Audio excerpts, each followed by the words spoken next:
Hello, my name is Alex Niven. I am a consultant in the Division of Pulmonary and Critical Care Medicine at Mayo Clinic in Rochester, Minnesota, and it is my privilege to introduce today's session entitled The STOP-VIRUS Collaborative, an initiative to strengthen COVID-19 care in the critically ill. Early on in the pandemic, two of our investigators, Dr. Auger from the Mayo Clinic and Dr. Alan Walke from Boston University, exchanged a conversation on Twitter about the importance of better understanding how patients with COVID-19 were being cared for across the globe and the outcomes of that care. The results of that conversation is the SCCM VIRUS Registry, the preliminary results of which were presented and published in Critical Care Medicine earlier in 2021. That paper and subsequent publications from other institutions have identified processes of care as perhaps the major modifiable factor that can impact outcomes in patients with COVID-19. As a result, a collaborative was formed called the STOP-VIRUS Collaborative of institutions within the virus registry who were interested in participating in a 6-month longitudinal learning system to identify best practices in the care of COVID-19 patients and implement those practices within their institution.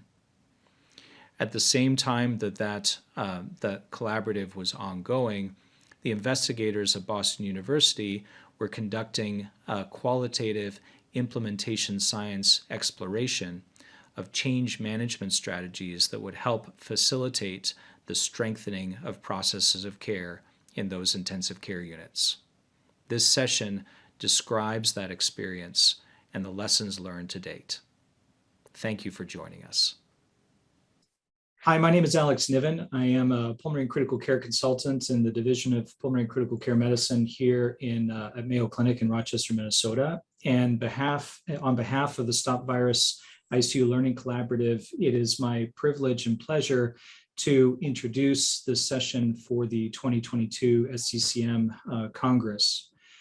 What I'd like to do to start off with is give you a little bit of a background on how this collaborative started, and then I'm going to pass sequentially to my colleagues who are going to explain a little bit about the process that we used for this effort, which started in the spring of 2021 and continues at the current time. Next slide, please. I need to disclose up front that some of the efforts that have helped to support some of the content that was used in this work came from the World Health Organization, and specific funding for the STOP-VIRUS Collaborative came through the U.S. Centers for Disease Control and Prevention with specific administrative support from the Society of Critical Care Medicine. Next slide, please. I think all of us have experienced over the course of the last 2 years the challenges of synthesizing and implementing the literal deluge of information that we have received from all sorts of sources when it comes to the best practices and care of patients with COVID-19. In response to that need, Auger and other members of the SCCM Discovery Network led the development of the VIRUS COVID-19 Registry early in 2021, or I'm sorry, in 2020.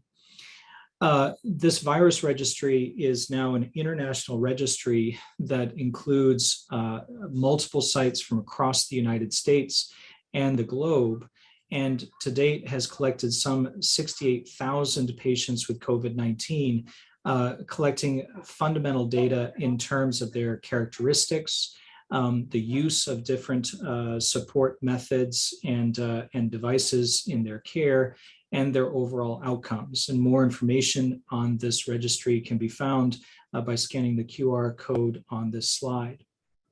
Next slide, please. The early observations from the registry were published in Critical Care Medicine in the spring of 2021.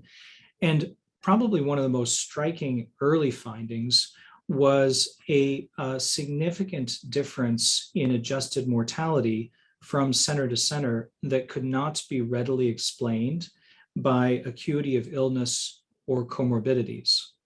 Said another way, if you were admitted to hospital 1 versus hospital 54 on this chart, the hospitals are listed here on the y-axis, you had up to 1.7 times odds of dying if you were the same patient with the same comorbidities in hospital 54. So this spoke quite compellingly to the risk of variations in process as a contributing factor to patient outcomes during the pandemic. Next slide, please. And certainly this has been shown by other investigators outside of our group. This was a really artfully done analysis that was published in the Blue Journal earlier this year that demonstrated a variety of different outcome determinants for patients admitted to the intensive care unit with COVID-19. And although certainly physiology, comorbidities, and other patient factors were clear determinants of clinical outcomes in this setting, almost 20% of these outcomes appear to be modifiable in terms of hospital strain, hospital quality, and the treatments delivered. So really, the interest here was focusing on that 20% to improve the modifiable outcome and determinants in the ICU. Next slide. I think certainly we have seen a rise across the United States and the world in terms of increased nosocomial infections and complications. And the themes associated with this have been relatively common. I think all of us experienced early on in the pandemic the variations in terms of critical care volume and acuity, the challenges of implementing rapidly changing practice recommendations, and often the delivery of critical care by personnel who did not routinely practice in that area. And obviously those created processes of variation.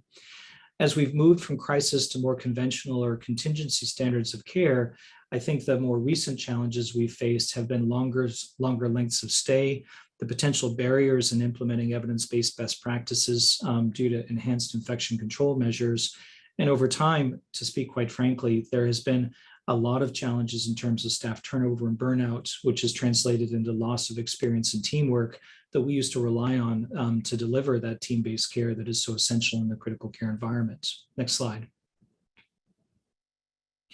So this really leads to some of the interests that our certain group here at Mayo has had for some time, thinking about ways to leverage education and quality improvement to drive the delivery, the consistent delivery of high quality supportive care, which I think consistently over the decades in our young specialty has been one of the most important drivers of outcome.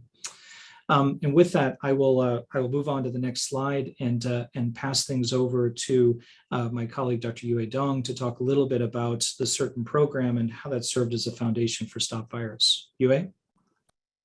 Thank you, Dr. Niven. I'm Yue Dong from Anesthesia Critical Care at Mayo Rochester. I'm working with Dr. Niven and other colleagues running this certain program.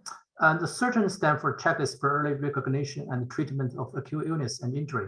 This is a program we are launching since 2013, try to implement the standardized approach to evaluation, treatment of acute illness based on checklist approach.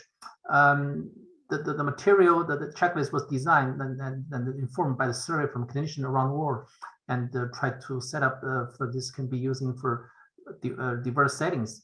And we try to minimize, the quality of the life and quality of death in patients, with critical ill. And we were thinking this would be a great approach to improve the quality. Next slide, please. And we focus our efforts on 3 elements of the critical care daily practice, stabilization of the patient admission, the system-based plan during the rounding process. Also, last but also not the most important part is the patient-centered decision-making for provide humane, compassionate care with patients and family members.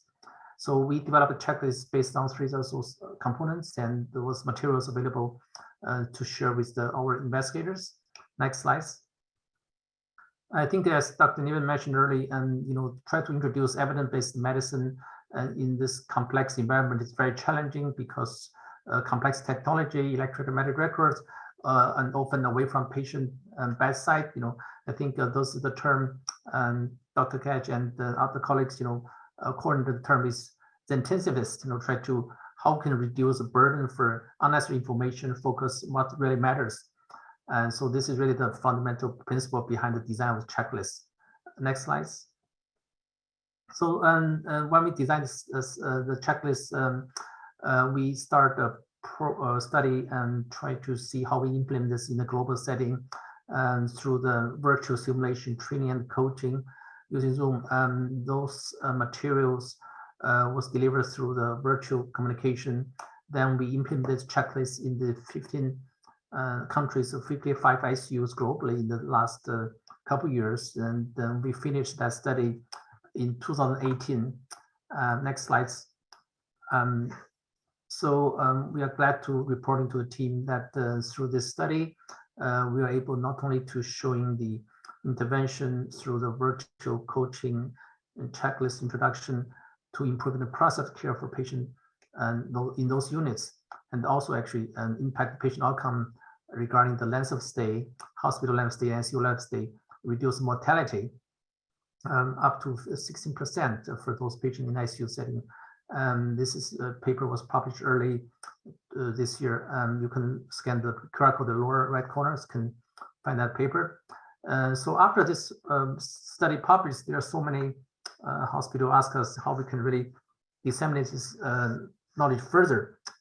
That's where the education program comes from. So we developed a certain program with multiple modules, including online modules, including simulation module.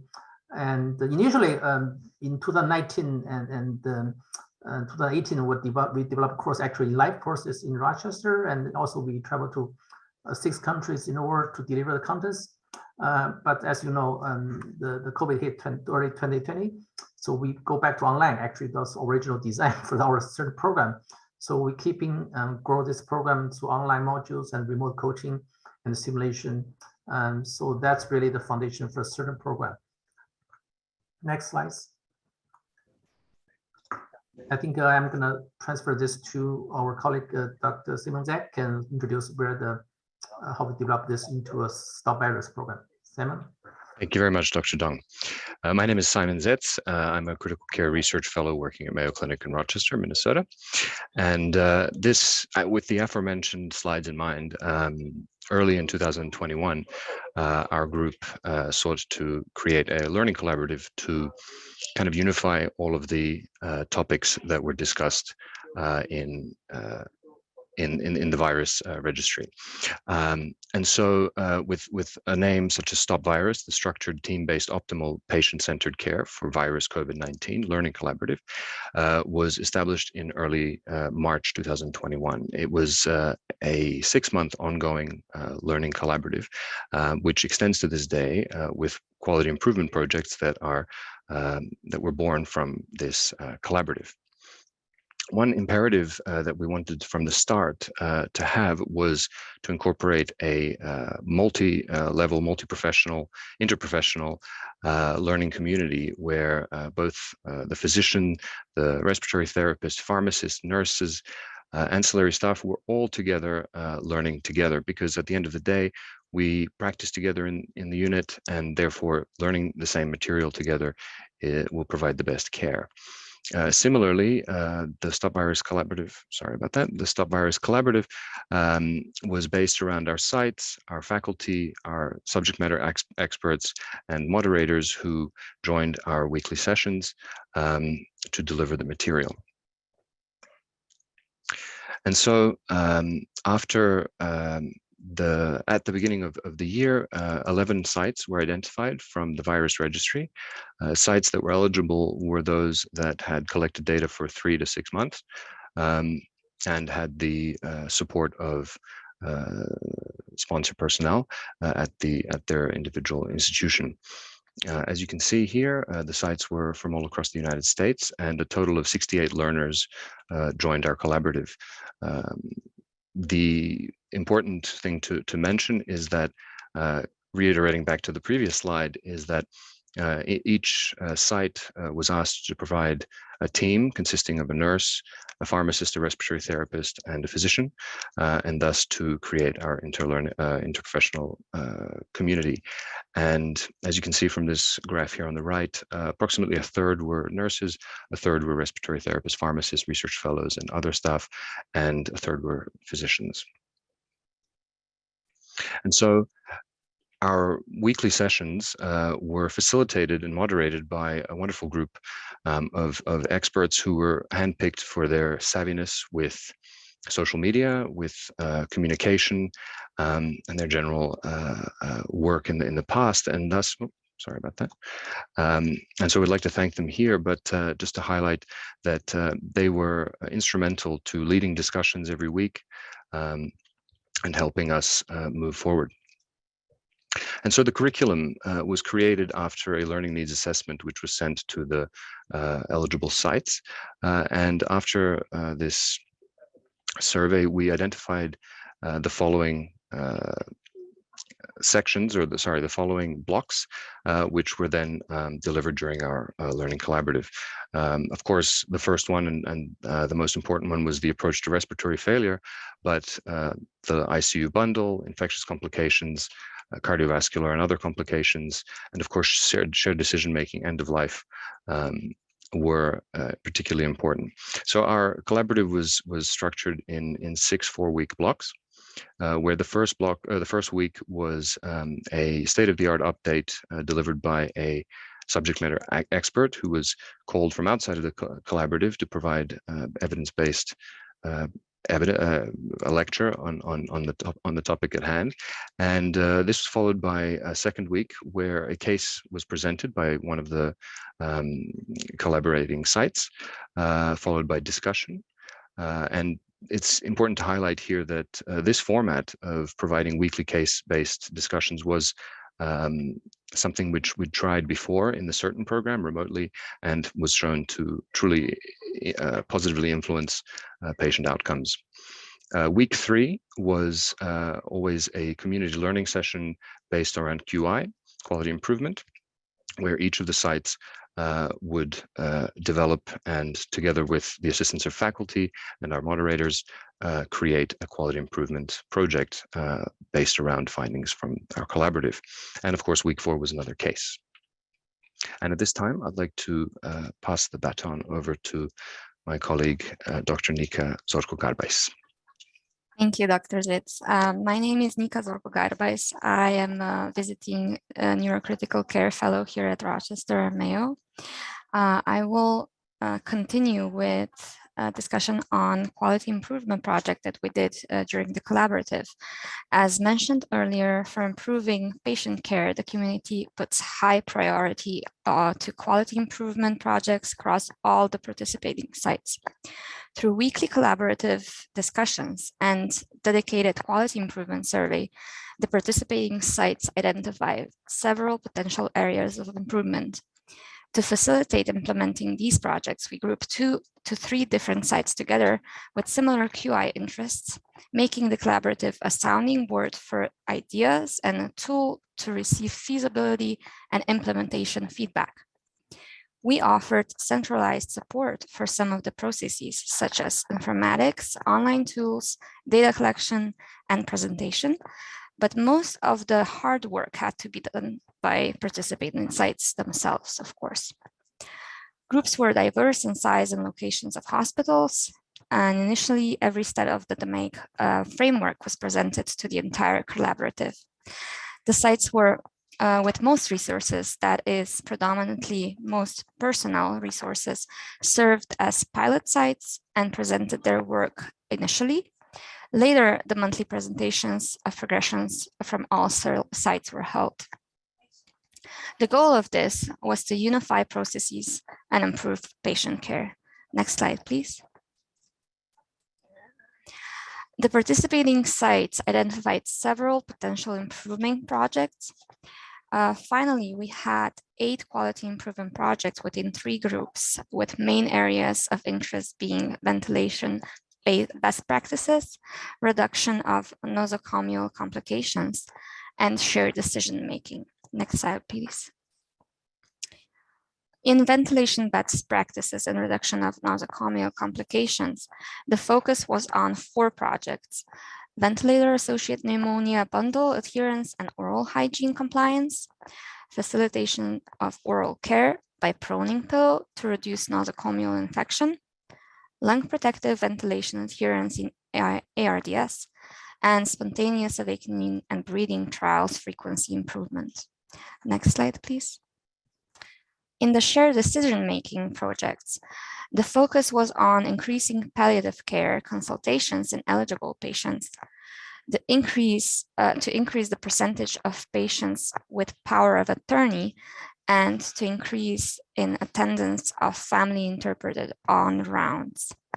We found that local champions were pertinent in the progression of any quality improvement project, as well as the support they received locally. I will hand this off to Dr. Niven. Thank you. So in conclusion, we found, based on our experience, that that conducting a virtual interprofessional learning community, as we briefly described here, is both feasible and, at least based on our qualitative experience, successful in improving care delivered to the critically ill with COVID-19. I think we have really enjoyed as a group the opportunity to connect with hospitals in a variety of different practice settings and seeing the power of the group, especially with a little bit of central coordination, to advance quality improvement initiatives and accelerate our individual efforts. I think one of the things that we've learned, I think, very rapidly over the course of the pandemic is how to adopt virtual media like a Zoom platform to enhance communication and collaboration. And I think the added benefit of that video-based format is that it can be replicated for many different diseases and settings. And here we use the certain framework as at least one evidence-based element of the foundation of our work. And I think it has shown to be successful in terms of reducing just the cacophony of evidence that we've all been inundated and refining it to the key best practices. And I think perhaps we'll just advance one slide for a second here. And just extend a thank you to the many subject matter experts that we were able to leverage through connections in the Society of Critical Care Medicine and participated as expert presenters and helped to curate the up-to-date information that was covered in our collaborative and is all available through the SCCM STOP-VIRUS Collaborative website. And with that, I'd like to stop sharing the screen for right now and open this up to a little bit of a panel discussion with just a few of the members of our collaborative who would like to share a little bit about their experience. And for starters, I'd like to ask Sarah Chalmers from Mayo Clinic Rochester if she could just share a little bit about what it was like to be a part of this collaborative and the things that she took home from this experience. Thank you, Dr. Niven. Thanks for having me today. I'm Sarah Chalmers. I'm a physician and senior associate consultant at Mayo Clinic in Rochester, Minnesota, and learner participant of the STOP-VIRUS Collaborative. And I had many exciting experiences and benefits from the program, but I think I just want to focus on my experience with the QI initiatives that came out of this project.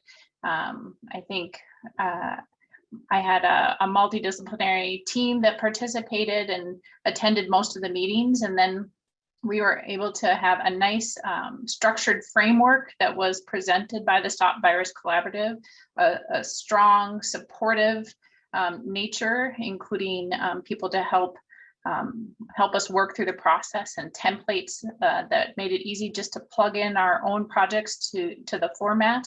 And then I also really enjoyed that each week we could come back and get real-time feedback. So as we as we were working through our QI projects, we were able to come each day and get real-time feedback from multiple centers who may have different experiences or different situations that could help identify barriers and identify ways to overcome.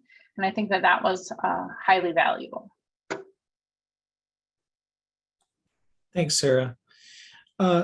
Mike Smith, do you mind if I turn to you next to share a little bit about what you took away from this experience? Sure. Thanks very much for inviting me today. I'm Mike Smith. I'm a clinical pharmacist from Concord Hospital, Laconia in central New Hampshire. And for us, we didn't have a big wave in the beginning like was seen in New York and a lot of other places. We had just a handful of patients at the beginning. We had another wave about a year ago where the local nursing homes had outbreaks and the patients were in their 80s and 90s, but most of them were DNR, DNI. So all of those waves up until that point, our staffing was adequate to handle, but we never got the number of repetitions that some of the big centers had. In addition to that, the STOP-VIRUS Learning Collaborative really helped sort through, and Dr. Chalmers touched on this, the amount of data that was coming out and sifting through that to try and apply that and best practices to our patients here. Other centers that had experienced shortages, what they had done, you know, as an example, I remember one of the lecturers from the UK talked about running out of dialysis solution and how their pharmacy had compounded dialysis solution using their TPN machine. So these sort of little tricks or ideas were things that we filed away for our own center. Also, the case-based presentations were really great to validate how complex some of the patients we were seeing were. And also the diversity of the lectures were really valuable to me. One of my favorite lectures was about wellness and burnout. And I ended up joining a wellness task force within our health system based on really after watching that. So I found everything very valuable.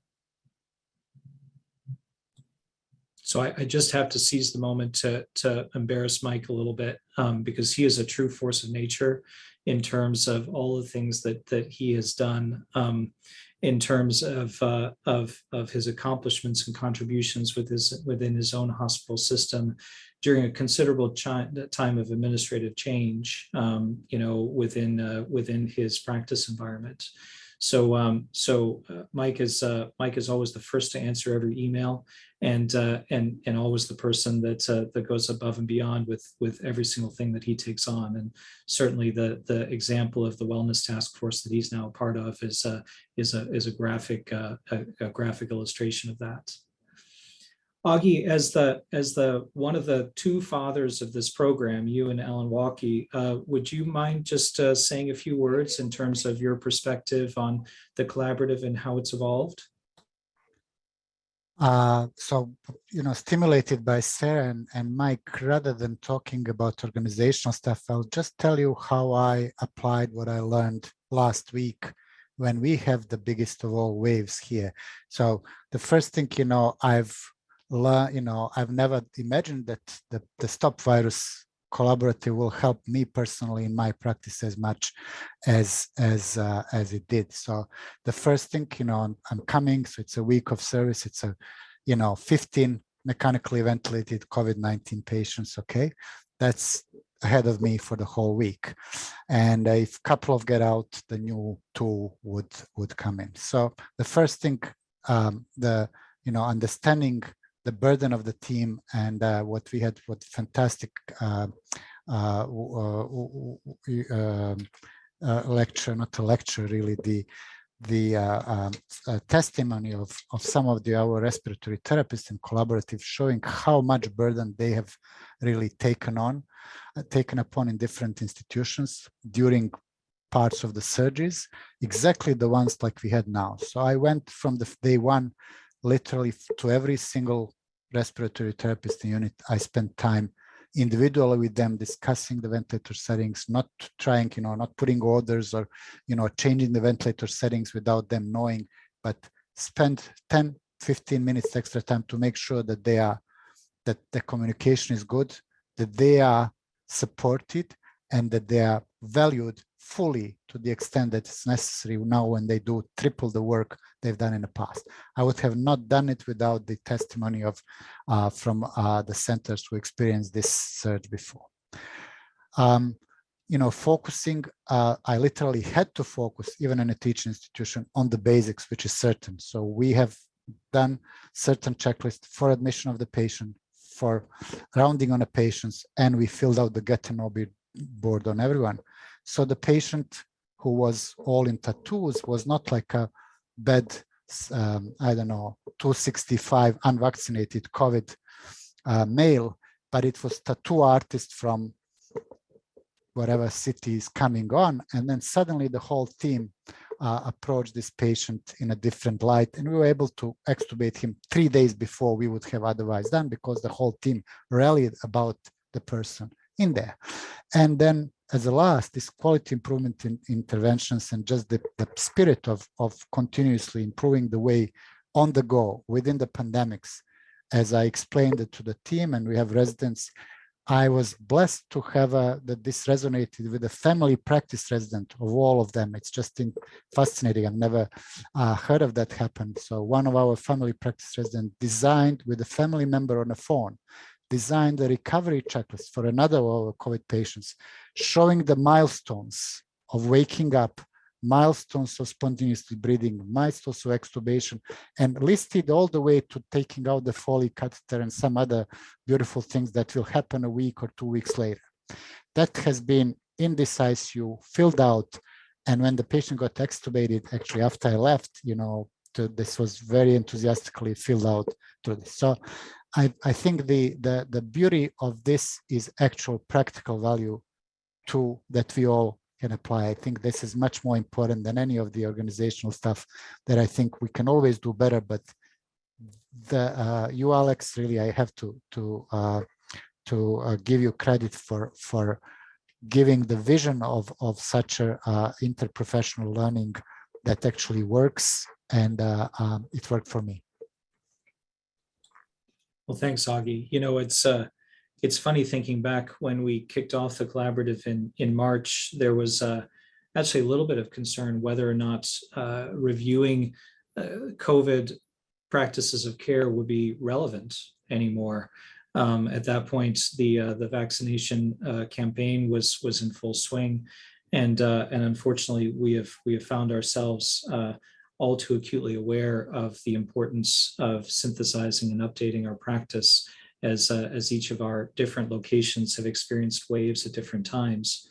And I think perhaps the first practice that experienced a wave was down in Florida. And maybe Devang, I'll turn to you next for your thoughts and comments. So thank you, Dr. Gaich and Dr. Nevin. I'm Devon Sangavi. I'm intensivist here at Mayo Clinic, Florida.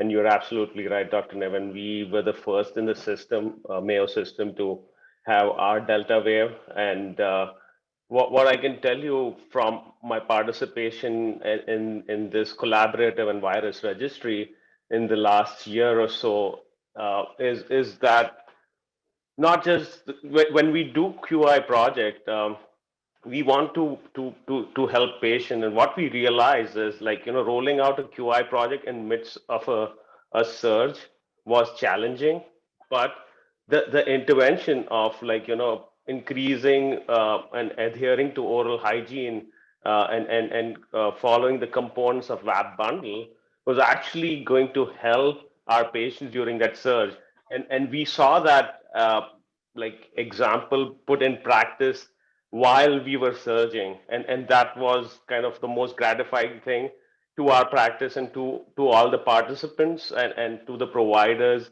who were part of the ICU team.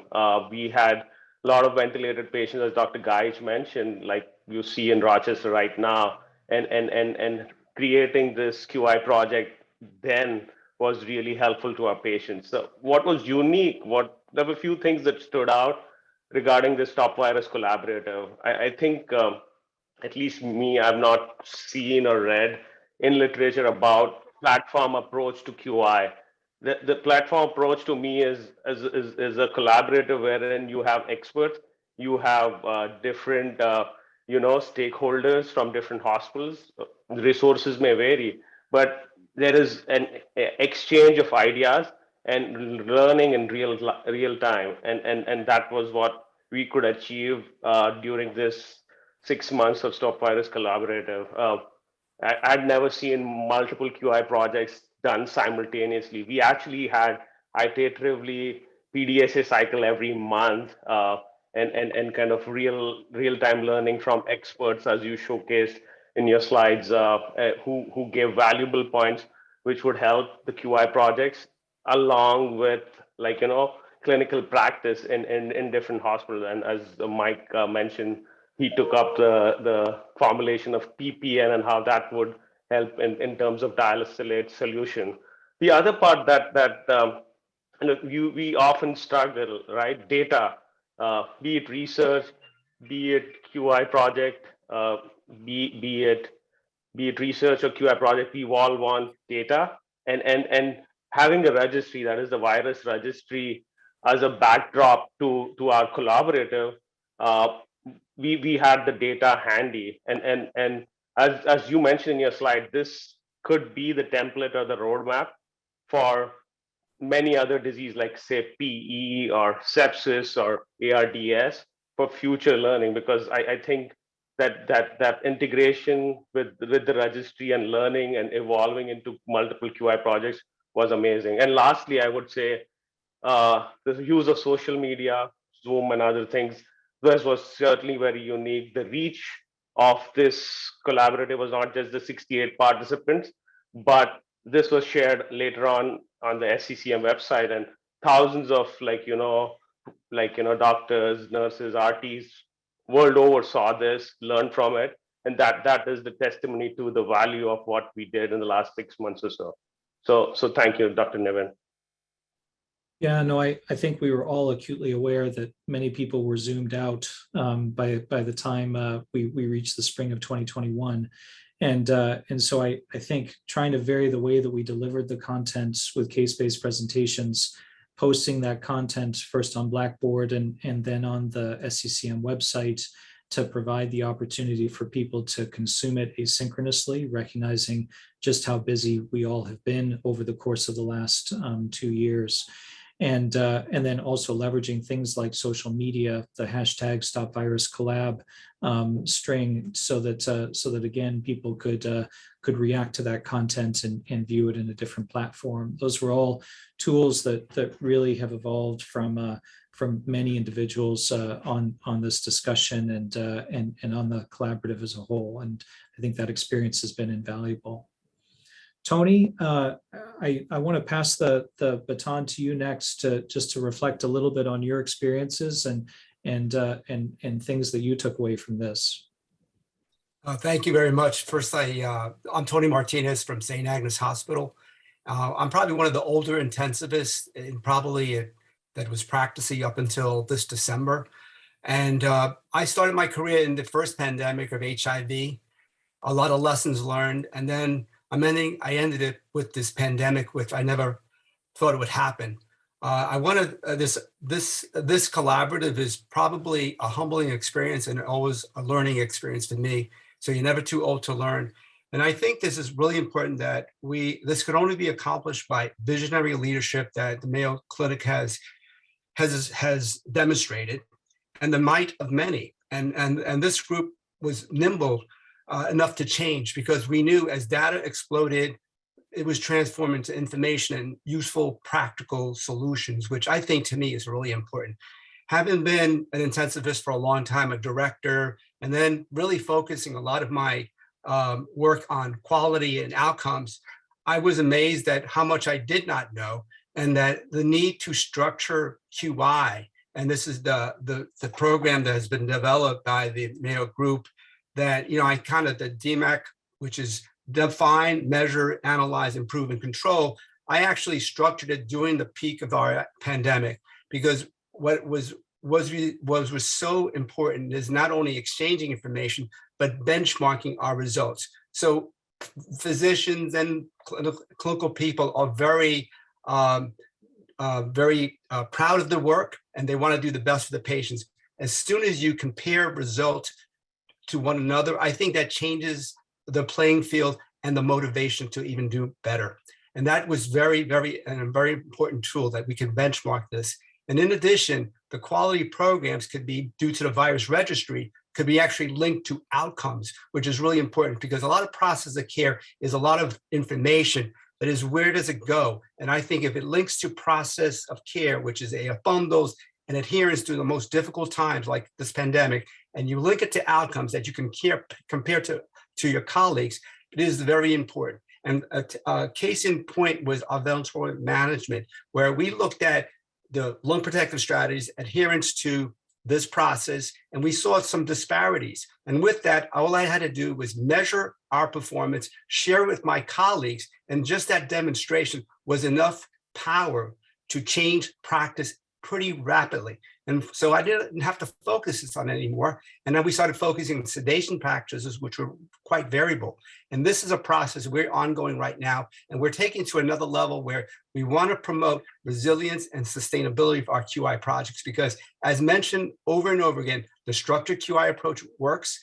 And during these pandemics and crisis, it's really important to stay true to the tried and true and proven practice. Don't experiment without in a research.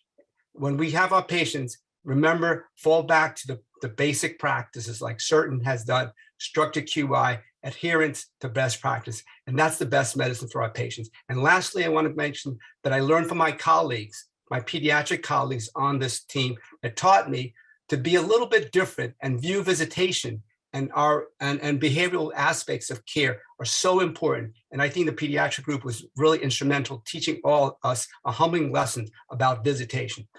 With that, I sign off. Welcome to Puerto Rico, even virtually.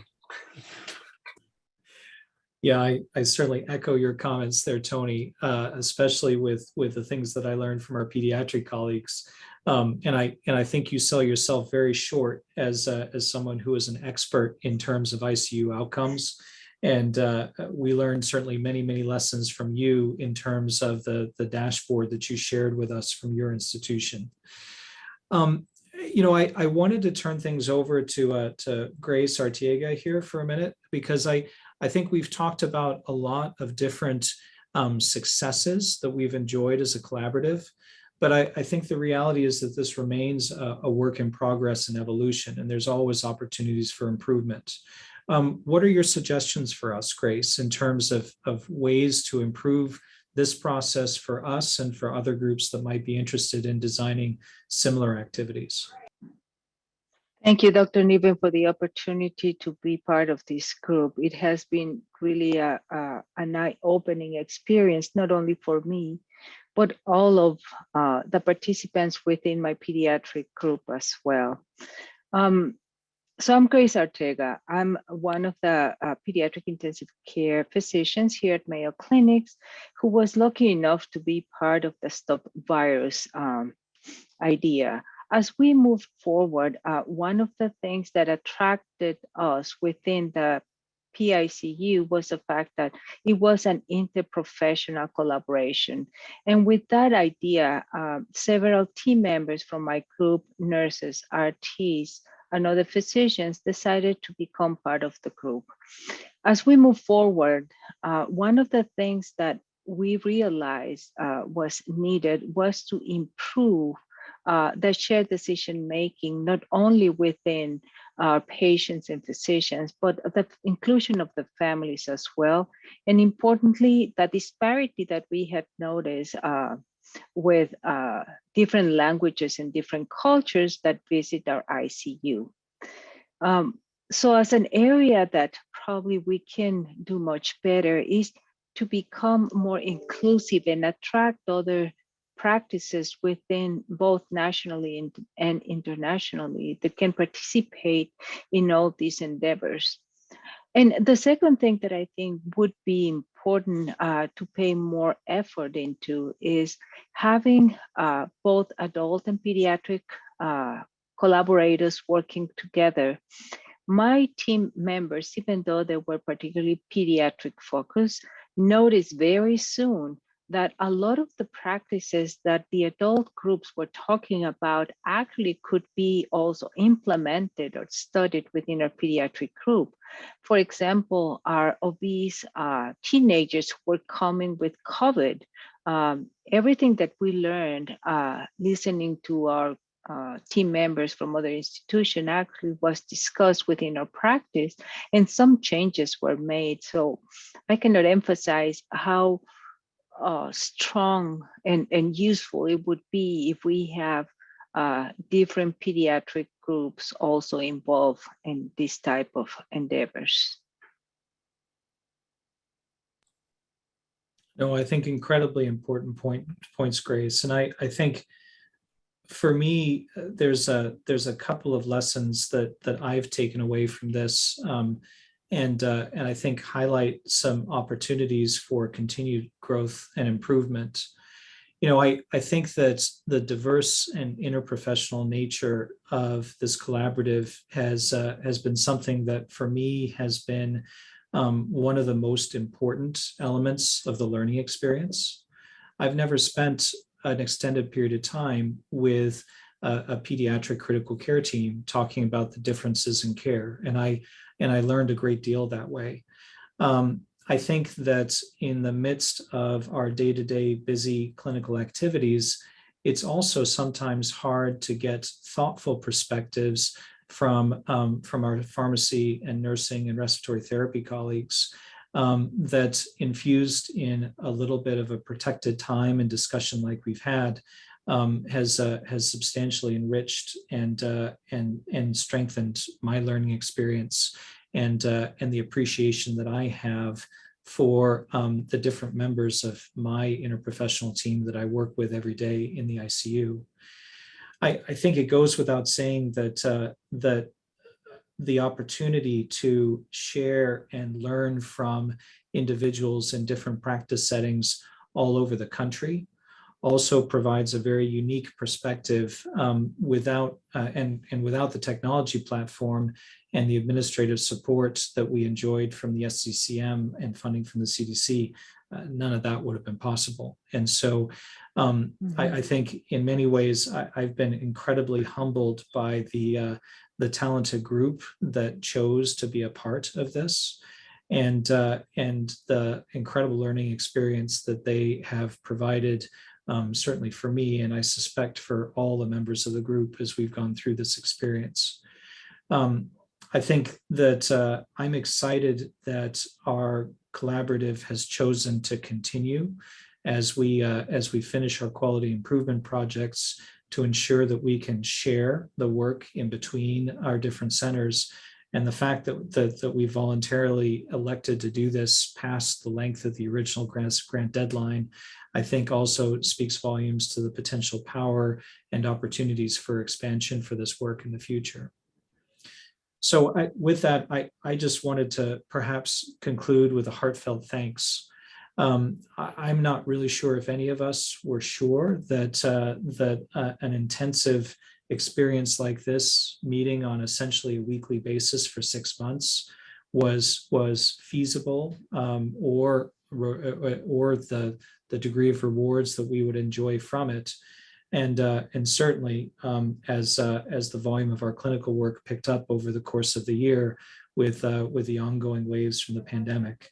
But I recognize the time and effort and sacrifices that everybody has made, and want to thank everybody for their support and thoughtful contributions that have made this collaborative a success.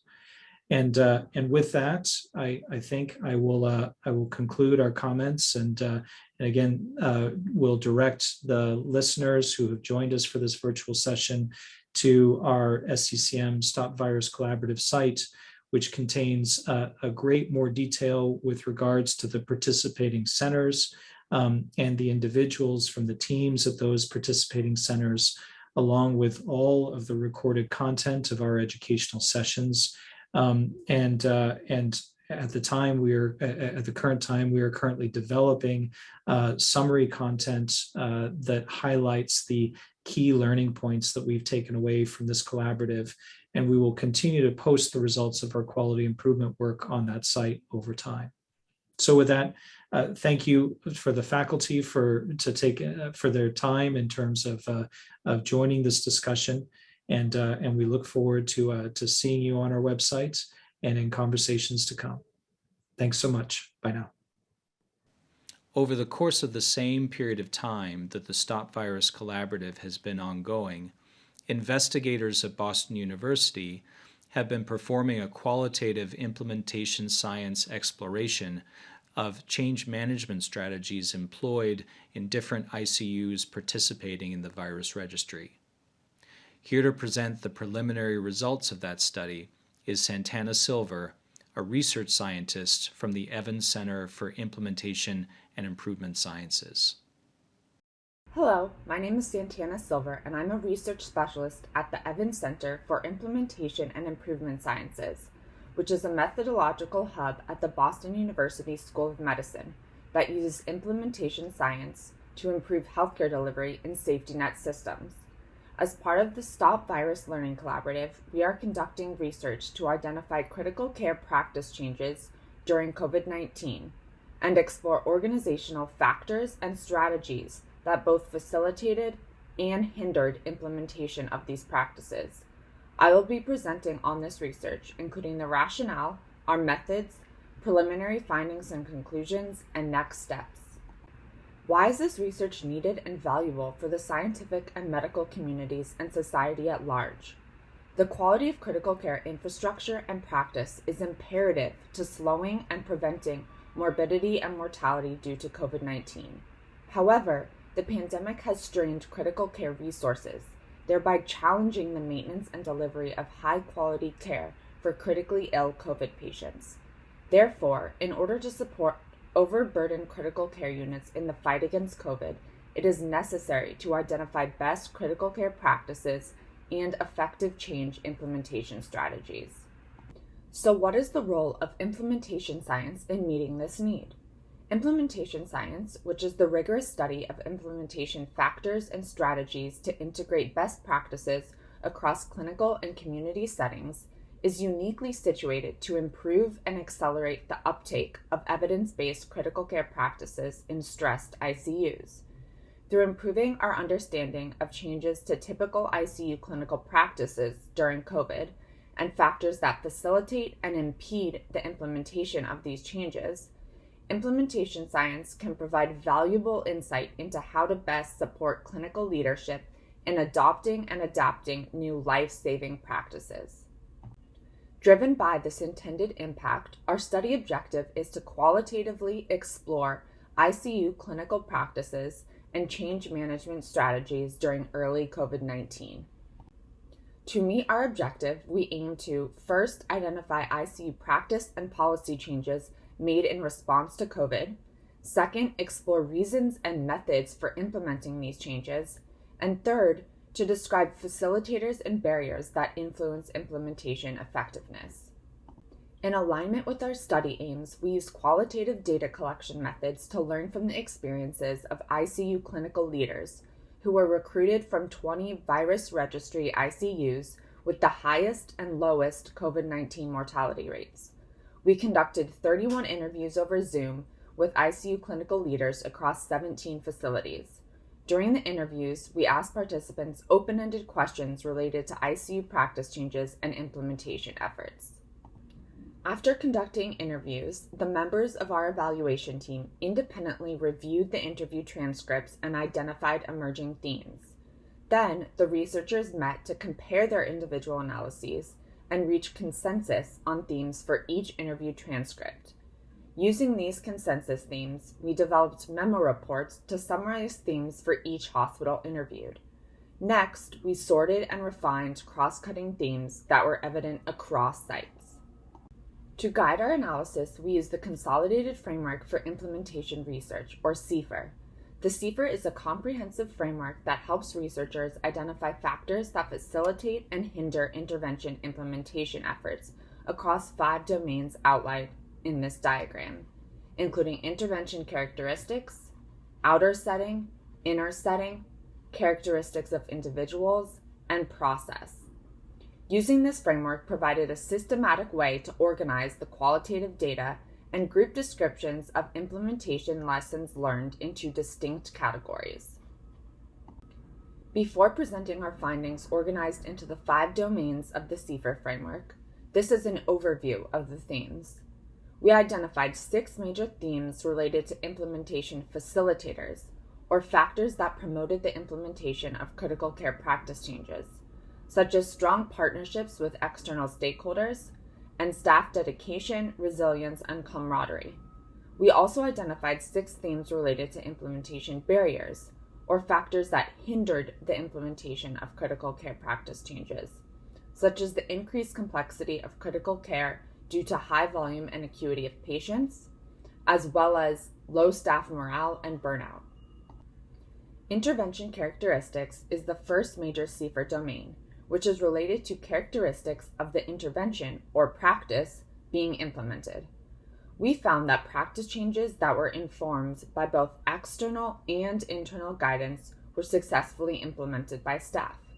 A nursing director highlights this theme, explaining that their ICU leadership got information that they're gleaning from the CDC and their own infection prevention department, and making sure that that information was consistently communicated. An implementation barrier related to intervention characteristics was the increased complexity of critical care practices due to the high volume and acuity of patients with COVID. A medical director emphasized how this increased complexity hindered efficient implementation of care practices, describing that when they intubate somebody, it was an ordeal. They have to have all their equipment set up, all of their PPE on, and it was a whole process. It just took a lot longer and was a lot more complex than they normally did, and a lot more resource intensive. The second CIFIR domain is the outer setting, which generally includes the interactions a hospital has within the larger economic, political, and social context in which it resides. Within this domain, an emergent theme was that strong partnerships with external stakeholders improved implementation efforts through promoting community support and cross-facility information and resource sharing. A medical director describes the positive impact of strong relationships with the surrounding community, recalling that there was really just an outstanding communication between our community leaders with our organizational leadership. From the frontline worker perspective, it was just such an intense outpouring of support by our community. The community rallied and brought us just an incredible amount of drinks and food. It was tangible as far as supplies, too. A barrier in the outer setting domain that hampered the delivery of patient-centered care was the strict external infection prevention measures and policies that isolated patients from providers and families. An ICU nurse highlighted this challenge, describing how the physicians were not going into the rooms, so all the rounding was done outside the room. So obviously that created some patient-provider relationship problems as well. We felt like the patients still deserved the same quality or standard of care that they had gotten prior to COVID, and we felt like that was not happening. Another outer setting implementation barrier was the lack of consistent, reliable, and evidence-based clinical guidance from external sources.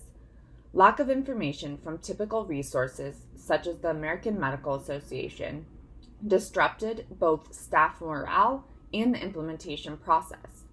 An ICU provider highlighted this challenge, explaining that with the lack of information, people started speculating.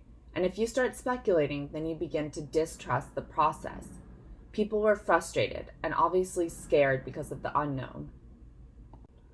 Contrary to implementation determinants within the outer setting, influencing factors under the inner setting are related to the structural characteristics, networks and communications, available resources, and culture within a hospital.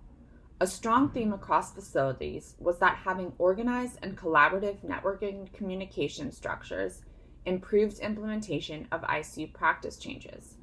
a medical director highlighted this implementation facilitator, claiming that the key to our survival was the communications that were set up between us using the multidisciplinary rounds so that we were able to share information throughout our hospital system.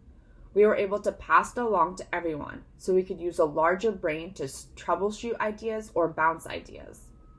Another organizational factor that promoted implementation efforts was strong leadership engagement, accessibility, and physical presence to really support the needs of patients and frontline staff.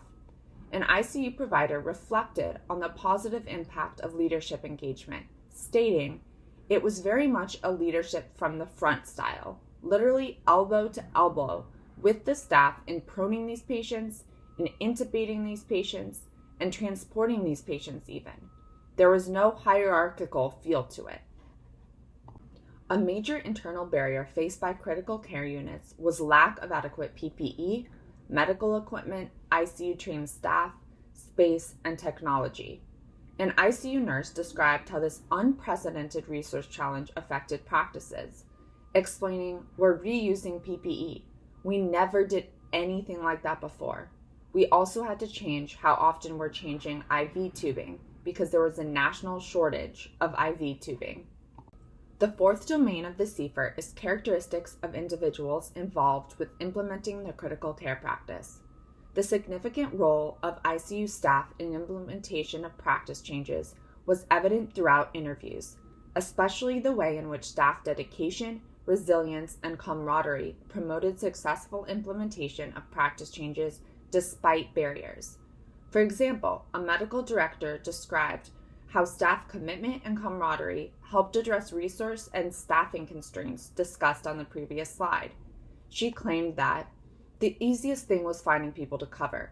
The vast majority of my colleagues and coworkers would say, "Yeah, this is our job," and they stepped up to the plate willingly. I think there was almost a sense of pride in that. We are in it together, and as long as you're working with your friends and colleagues, they're the people who you go to war with, and we did. On the other hand, low staff morale and burnout hindered delivery of quality critical care practices.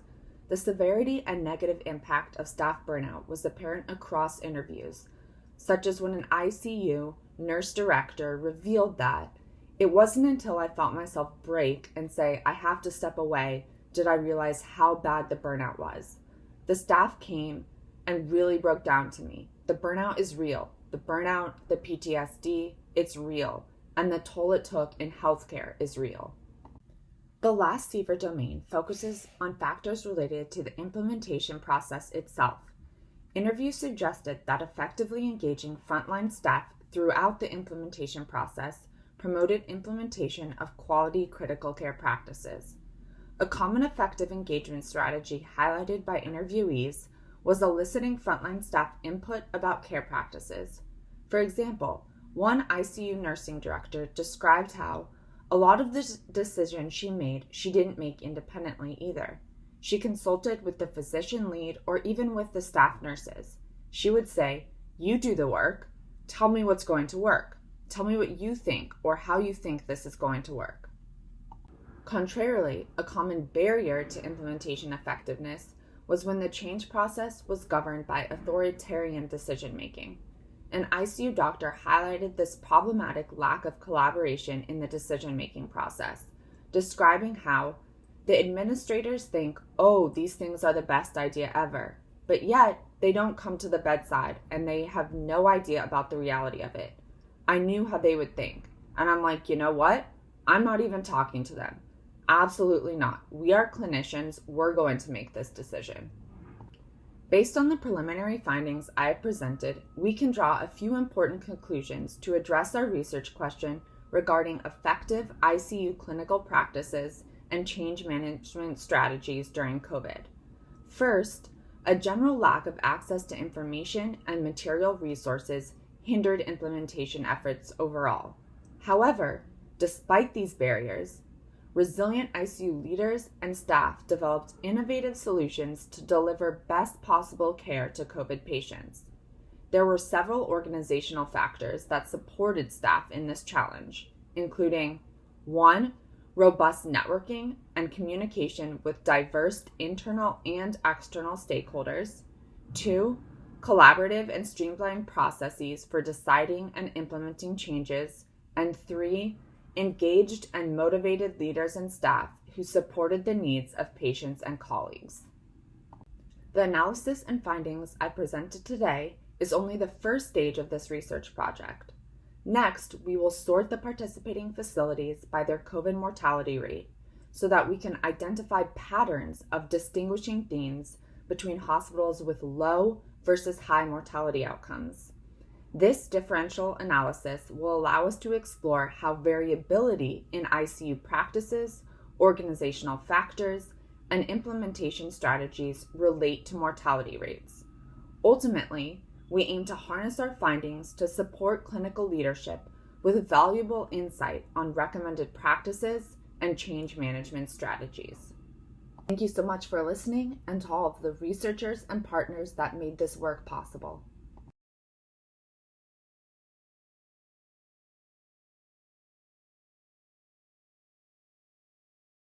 Thank you for joining our session today.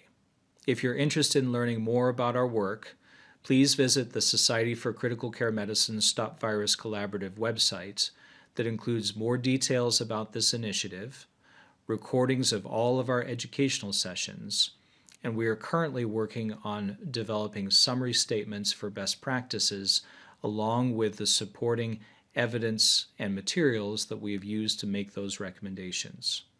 This is a living site, and as time goes on, we will also post the results of our quality improvement initiatives conducted at each of our participating centers, along with further analysis of our qualitative explorations.